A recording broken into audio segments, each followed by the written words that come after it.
Hay capítulos de la vida que nadie cuenta, porque parecen vacíos. Hay etapas que no merecen poesía, porque están cubiertas por el polvo del olvido. Son esos años en los que no pasa nada. Años donde el alma no avanza ni retrocede. Solo sobrevive. Son los desiertos que nadie glorifica, las esperas que parecen inútiles, los días que no aparecen en las biografías, porque no tienen milagros, no tienen grandes decisiones, no tienen palabras memorables, solo tienen silencio, solo tienen soledad, solo tienen la mirada fija en un horizonte que no cambia. Y sin embargo, esos años, esos días, esas horas invisibles, fueron los más importantes en la historia de Moisés. Porque antes del Éxodo, antes del Mar Rojo, antes del poder, antes de los mandamientos, Moisés fue escondido, no por los hombres, sino por Dios. No como castigo, sino como protección.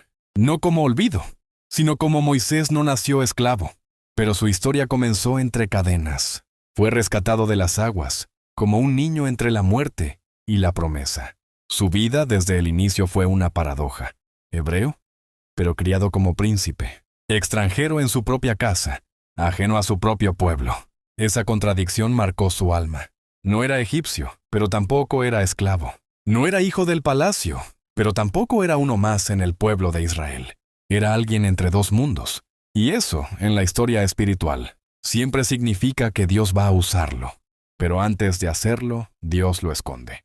Lo lleva al anonimato, al silencio, a la tierra donde nada parece avanzar. Porque a veces, cuando creemos que nuestra vida se ha detenido, Dios simplemente nos está quitando del ruido para hablarnos en otro idioma.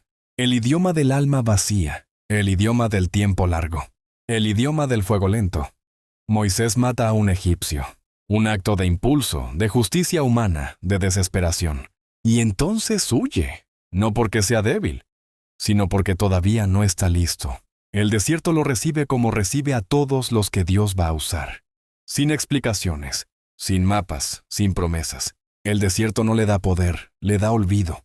Le borra el nombre, le arranca el título de príncipe. Le quita la identidad que había construido. Y durante 40 años, Moisés no habla con Dios. No recibe visiones. No hace milagros. No lidera a nadie. Solo cuida ovejas. Solo camina.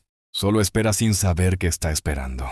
Y esa es la parte que más duele en cualquier historia humana.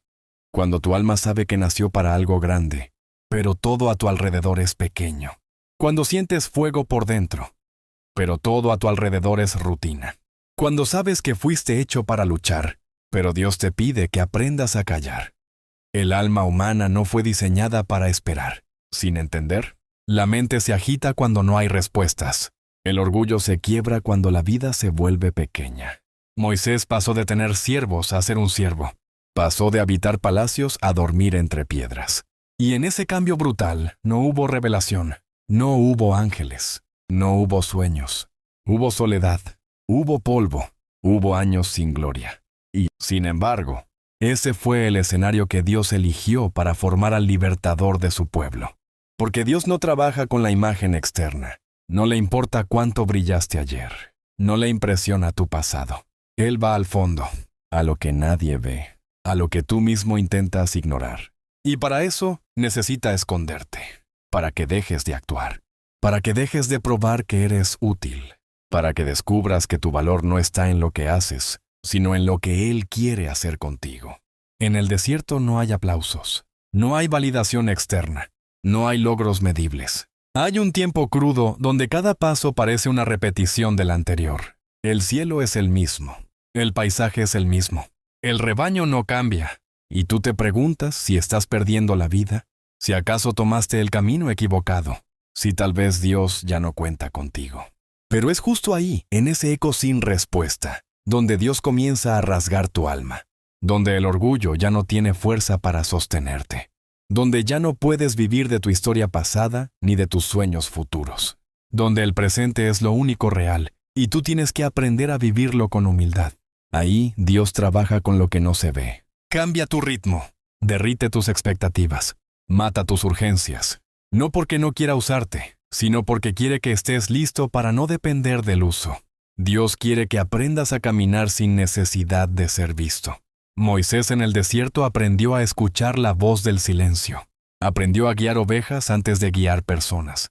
Aprendió a obedecer sin entender. Y eso es lo que más cuesta. Rendir el control de lo que creemos, que debería ser nuestra historia. Porque todos tenemos una narrativa interna, una idea de cómo deberían ser las cosas. Pero Dios no escribe según nuestras ideas. Él escribe desde la eternidad, no desde la ansiedad.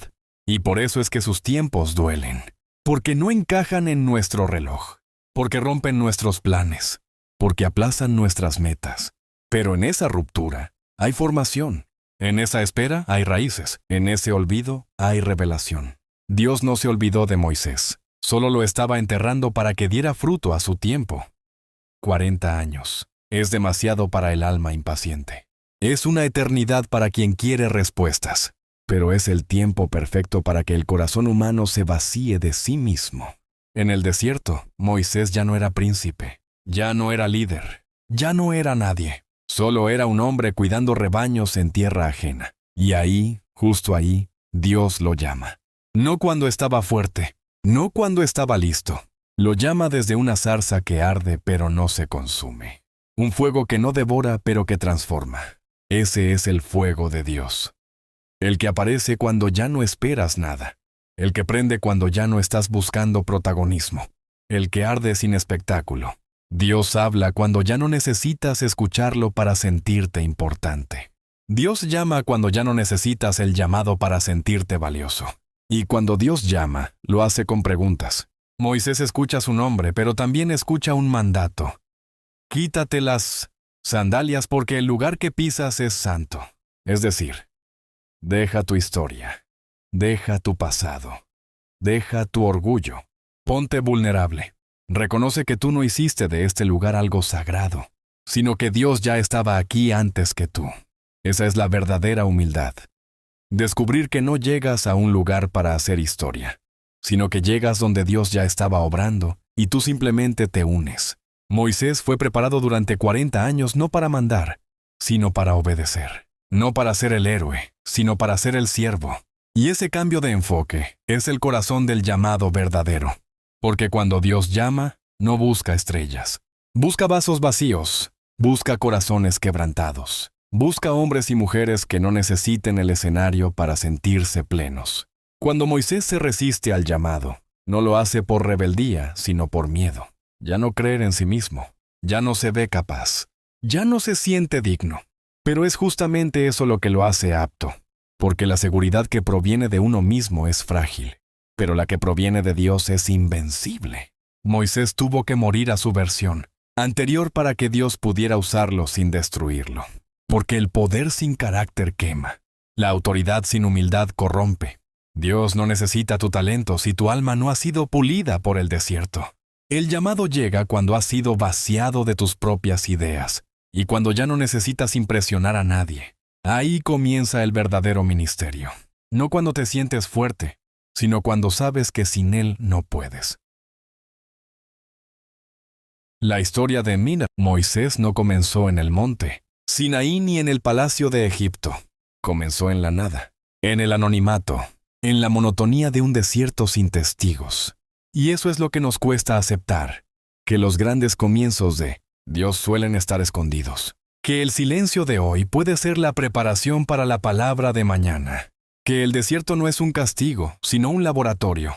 Que cuando Dios te esconde, no es porque te rechazó, sino porque te está formando. Así trabaja Dios. Así moldea a sus escogidos. No con urgencia, sino con eternidad. No con presión, sino con propósito. Y si tú hoy estás en un desierto, sin aplausos, sin dirección, sin gloria, tal vez es porque Dios te está escondiendo. Y si te está escondiendo, es porque está escribiendo algo que aún no puedes leer, pero lo está escribiendo contigo.